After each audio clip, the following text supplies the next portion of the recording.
Phil Connors woke up again to, "I got you, babe." But the radio voices were wrong. They whispered instead of sang. And they whispered about him. "He hasn't done it. He still hasn't done it. He refuses to look at his shadow. The day cannot pass until he stains it." Phil sat up. The room was wrong too. Longer than it should be. Corners drooping like melting wax. Wallpaper bubbling with faint silhouettes that pulse like heartbeats. When he blinked, it snapped back to normal.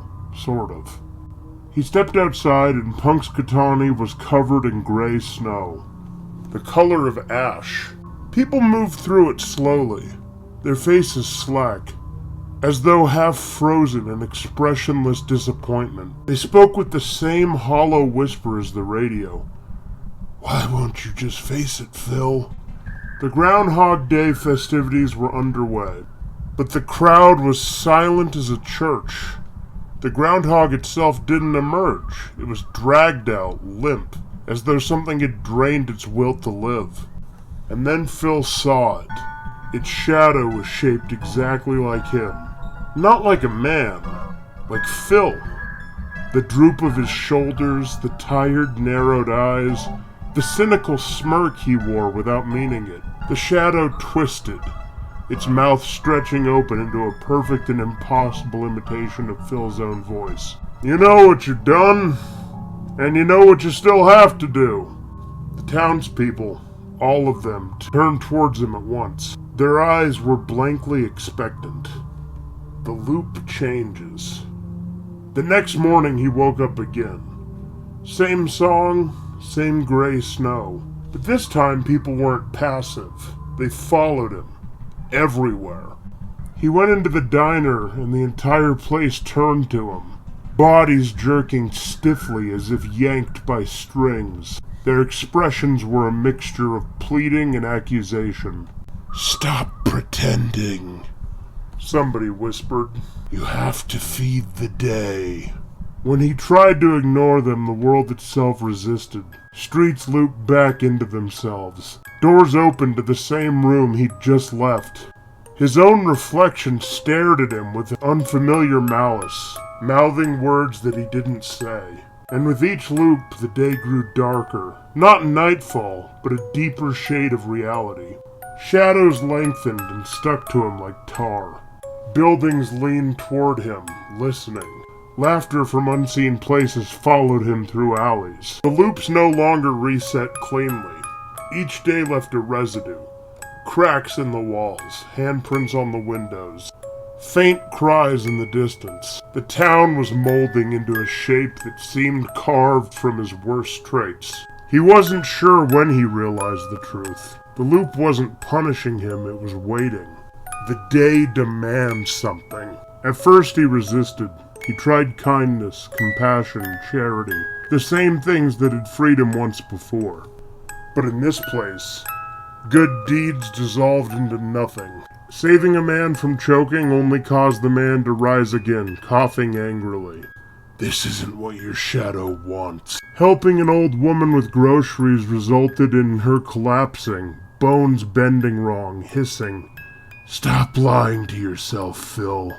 No matter what he did, the day rejected it. The loop snarled back into existence the moment he tried to change it. He tried running. He tried hiding. He tried begging. Nothing worked. The town became a reflection of his psyche, every alley a recrimination, every face an unspoken accusation. Walls whispered to him what he didn't want to admit. The radio hissed secrets he wouldn't dare repeat. The message was clear.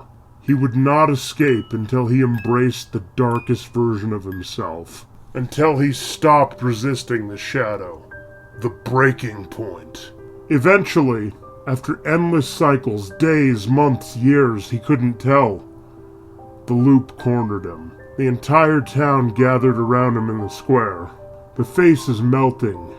Features sliding like waxen masks. The groundhog was nowhere to be seen.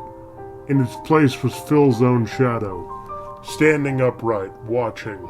"Do what you've always wanted to do," it said softly. "Stop hiding behind jokes and cynicism. Show the world what you really are." What followed was a day of pure moral collapse. The story doesn't need details. Phil spends the day becoming the monster the shadow insisted he already was. When it was over, the gray snow was red. The sky was a pale bruise. Phil's shadow smiled for the first time. "Now," it said, "the day may pass." The price. The next morning, the radio played "I Got You, Babe" normally. The snow was white. The town was cheerful. People were alive again. Punxsutawney was just Punxsutawney. Phil laughed with relief. He'd escaped until he heard the sirens. Because the world was normal again. But the things he did in the nightmare town had carried over into reality. There were bodies. There were witnesses. There was evidence. Real, physical evidence. Not the dreamlike logic of looping again. Phil tried to explain. "I was trapped. It wasn't me. The day made me do it. There was a shadow." But the police only heard madness, and they dragged him away. He caught a glimpse of a storefront window. In the reflection behind him stood his shadow. It wasn't attached to his feet anymore. It was smiling. It lifted a hand and waved goodbye. Epilogue.